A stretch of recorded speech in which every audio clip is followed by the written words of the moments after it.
דיינה! עד עכשיו יש לנו בערך, הייתי אומר, 60 סנטים שלג. יותר מהצפוי. ואמור לרדת עוד, לא יודע אם רואים את זה, אבל עדיין יורד שלג, ואמור לרדת עוד לפחות 10 סנטים. כמות די רצינית. הנה. דיינה! דיינה! היי!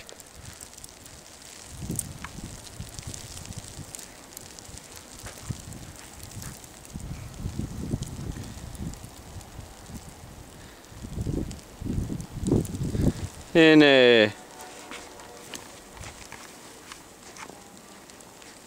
היי! הלו! היי! שלום. תגידי שלום. דיינה. היי. היא כלבת שלג נהייתה.